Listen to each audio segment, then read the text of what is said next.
Oggi siamo qui per un altro video di unboxing. Ma che cosa unboxiamo oggi? Una cosa molto molto bella, ci tenevo veramente tanto a farlo, ed è questo. Oh, pesante!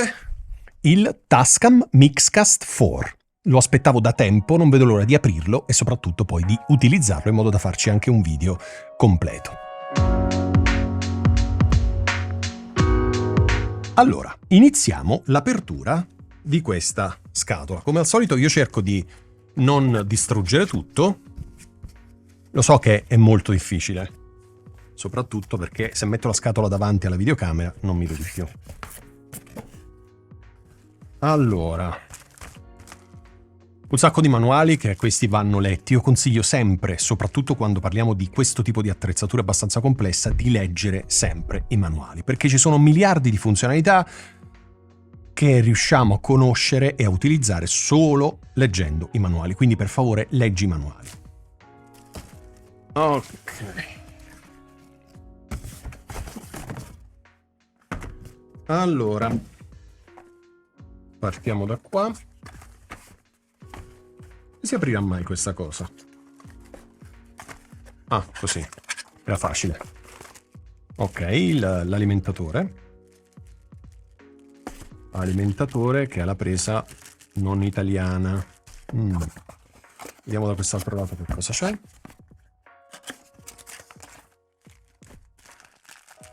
Ok, la presa italiana. Perfetto. Quindi direi che questo lo mettiamo qua dentro che non ci serve più.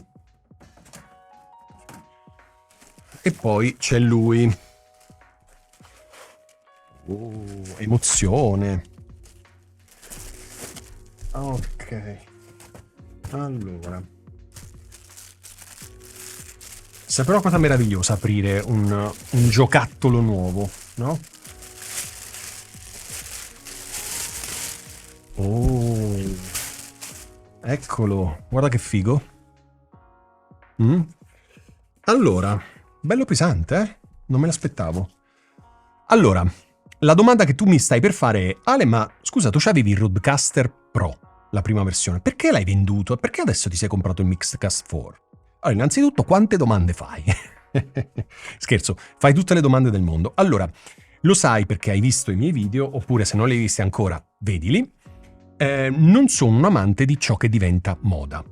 Non lo so perché, da sempre e in tutto. Quindi il Rodecaster è diventato di moda. Tutti, anche persone che magari hanno un unico microfono e che registrano solo la propria voce, hanno comprato il Rodecaster Pro. Che te ne fai di tutti quei canali, tutte quelle funzionalità? Soprattutto poi il Rodecaster Pro 2, che è bellissimo, complessissimo, c'ha un sacco di cose, ma se registri da solo o registri due voci, aggiungi un tappeto e non fai live streaming, non fai tutta una serie di cose, sono soldi buttati.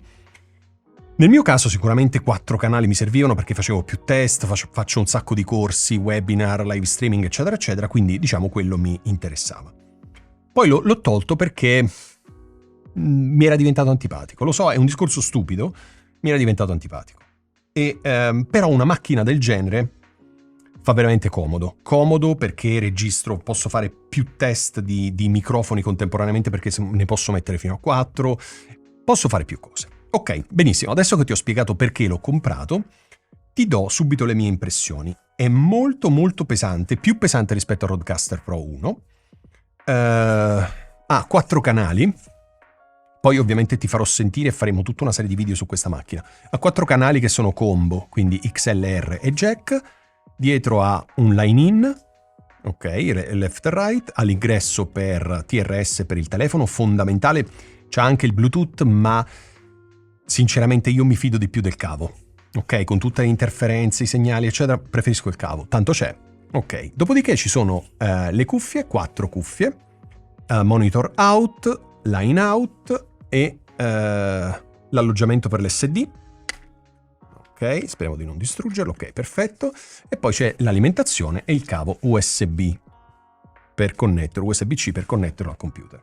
Davanti, come puoi vedere, ha i canali di qua, scusa, sto guardando, ok, ha i canali di qua con il bottone solo e mute, ha i livelli per le cuffie, Tra l'altro ha, eccolo qua, anche un'altra cuffia davanti, piccola, quindi in realtà sono 5, anche se questa qui equivale alla numero 1 qui.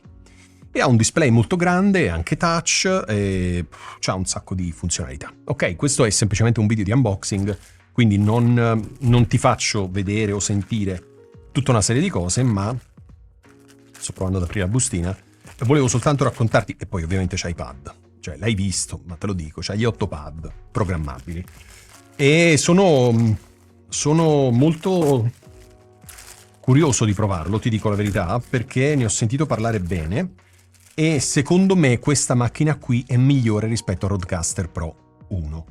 Forse come suono si equivalgono, ma come funzionalità, come... non lo so, secondo me è migliore per certi aspetti. Poi lo sappiamo bene, no? Le cose migliori in assoluto non esistono, però credo che per il mio utilizzo, l'ho comprato dopo aver visto decine e decine di video, forse per il mio utilizzo questo qui è migliore rispetto al Rodecaster Pro 1. Anche il touch and feel dei fader è molto buono, le manopoline girano molto senza scatti, in maniera molto fluida. Che dirti, è una bella macchina, veramente una bella macchina.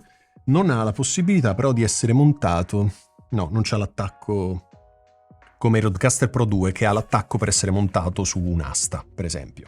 Quello sarebbe stato comodo perché puoi attaccarlo a un braccio orientabile tipo questo qua dei microfoni e ce l'hai che si muove. Certo, questo è pesante, quindi non so fino a che punto si poteva mettere, però insomma, era una cosa per dirtelo, sarebbe stato bello averlo.